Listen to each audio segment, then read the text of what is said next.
رابعہ بصری رحمت اللہ علیہ کو دنیا سے گئے ہوئے 1200 سال ہو چکے ہیں، لیکن ان کا نام آج بھی زندہ ہے، رابعہ بصری۔ گلگت کی عورتوں کو بھی پتہ ہے رابعہ بصری کوئی بڑی اعلیٰ درجے کی خاتون تھی، پنجاب کی عورت کو بھی پتہ ہے، عرب کی عجم کی عورتوں کو پتہ ہے رابعہ بصری نہ کوئی شہزادی تھی، نہ کوئی ملکہ تھی، نہ کوئی وہ خوبصورت تھی، نہ کوئی خاندانی تھی، بلکہ عورت ہونے کے لحاظ سے ہر عیب اس میں تھا۔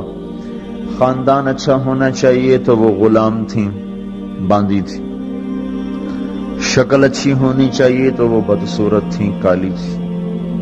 پہ چلو شکل بے کیسی ہو، خاندان کیسا، اولاد کے قابل تو ہو، رابعہ بصری اولاد کے قابل بھی نہیں تھی، بانج اس کو کہتے ہیں، جو عورت اولاد کے قابل نہ ہو اس کو اردو میں بانج کہتے ہیں، عربی میں عقیم کہتے ہیں، آپ کی زبان میں بھی کچھ کہتے ہوں گے، ہیں؟ شونی تھی۔ تو اب بتاؤ عورت ہونے کے لحاظ سے کوئی چیز ہے؟ شکل، پہلا تاثر شکل کالی، دوسرا تاثر خاندان غلام، تیسرا تاثر اولاد کے قابل نہیں، بانج ہے، شونی ہے۔ تو 1200 سال کے بعد میں گلگت میں کیوں اس کا نام بلند کر رہا ہوں؟ میں نے کسی بادشاہ کی بیوی کا نام تو نہیں لیا، سکندر کی بیوی اور بنو امیہ اور بنو عباس کی ملکہ اور بیگمات، ان کے نام تو نہیں لیے، میں کہہ رہا ہوں رابعہ بصری۔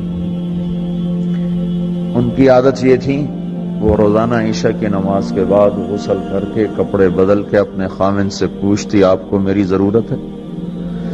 اگر وہ کہتے کوئی نہیں ہے تو پھر پوچھتی مجھے اجازت ہے، وہ کہتے اجازت ہے تو پھر مصلی پہ کھڑی ہو جاتی ہے اور فجر کی نماز تک مصلی پر کھڑی رہتی تھی۔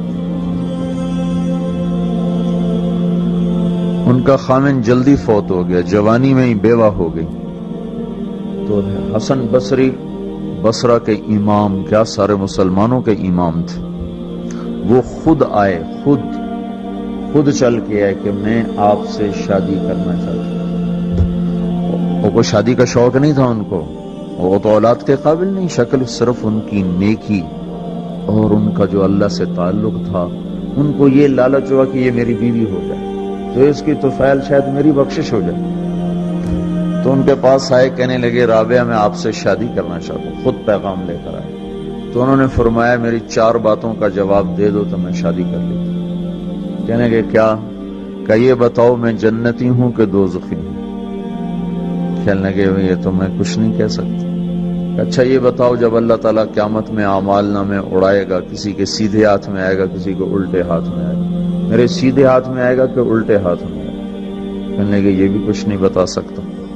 کہنے لگے اچھا یہ بتاؤ جب اللہ نیکیوں کو تولے گا، کسی کی نیکیاں بڑھ جائیں گی، کسی کے گناہ بڑھ جائیں گے، میرے گناہ زیادہ ہوں گے نیکیاں زیادہ ہوں گی؟ کہ یہ بھی نہیں بتا سکتا۔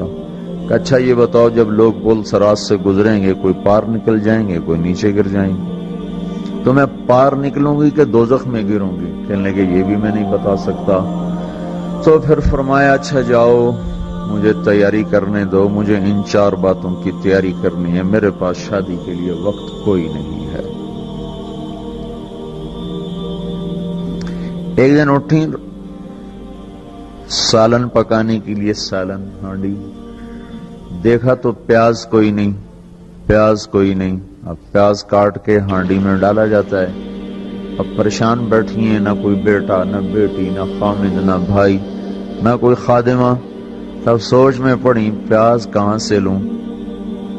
اوپر سے ایک چیل اڑتی ہوئی جا رہی تھی، اس کے پنجوں میں پیاز تھا۔ جب وہ اوپر آئی ہے تو اس کے پنجے چھوٹے اور پیاز سیدھا رابعہ بصری کی گود میں آ کے گرا۔ جو ہم سے دوستی لگاتے ہیں ہم پرندوں کو ان کا خدمت گزار بنا دیتے ہیں، ہاں جو اللہ سے دوستی لگا لیتے ہیں اللہ دنیا ان کے لیے مسخر کر دیتا، اللہ دنیا ان کے پاؤں میں ڈال دیتا۔ تو جب ان کا انتقال ہوا، رات کو ان کا انتقال، تو اپنی خادمہ سے کہا بس 2-4 آدمی بلا کے مجھے جلدی سے دفن کر دو، کسی کو نہ بتاؤ، صبح لوگوں کو بتا دینا، اور مجھے کفن دینا میری اس چادر میں جس میں میں تہجد پڑھا کرتی تھی۔ تو انہوں نے راتوں رات دفن کر کے صبح اعلان کیا، شور مچ گیا، ہائے کیوں بتایا، کیوں نہیں بتایا، کیوں؟ تو اگلی رات ان کی خادمہ نے ان کو خواب میں دیکھا، سبز لباس پہنا ہوا، حسن و جمال، سورج چہرے پہ چمک رہا۔ پوچھا آپ کے ساتھ کیا ہوا؟ کہا میرے اللہ نے میرے ساتھ بہت عمدہ معاملہ کیا۔ کہا آپ کی وہ چادر کہاں گئی جس میں آپ کو کفن دیا تھا؟ کہا وہ اللہ تعالیٰ نے اتار لی ہے اور مجھے جنت کا جوڑا پہنایا ہے، اور اس چادر کو اللہ نے سنبھال کے رکھا ہے، جب قیامت کے دن میری نیکیوں کو اللہ تولے گا تو اس چادر کو بھی اس میں تولے گا۔ انہوں نے پوچھا منکر نکیر کا کیا ہوا؟ سوال جواب ہوتا ہے نا، منکر نکیر آتے ہیں، ان کا کیا ہوا؟ کہا وہ آئے تھے تو انہوں نے مجھ سے کہا من ربکی، تیرا رب کون ہے، تیرا رب کون ہے؟ تو میں نے منکر نکیر سے کہا جس اللہ کو 40 سال نہیں بھلایا اس کو 4 ہاتھ زمین کے نیچے آ کر میں بھول جاؤں گی۔ یہ نہیں کہا ربی اللہ ہے، بلکہ ان کو یوں کہا کہ جس رب کو 40 سال میں نہ بھلا سکی اس کو 4 ہاتھ زمین کے نیچے آ کر میں بھول جاؤں گی۔ تو منکر نکیر نے کہا اب اس کا آگے کیا حساب لینا، چلو بھائی واپس چلو، چلو بھائی واپس چلو۔ یہ بات آپ نے حضرت عمر سے فرمائی تھی، عمر وہ کیا دن ہوگا جب تو قبر میں ہوگا اور منکر نکیر آئیں گے زمین کو چیرتے ہوئے، اور ان کے ہاتھ میں ہتھوڑا ہوگا، ساری دنیا کے انسان جن اٹھانا چاہیں تو اٹھا نہیں سکیں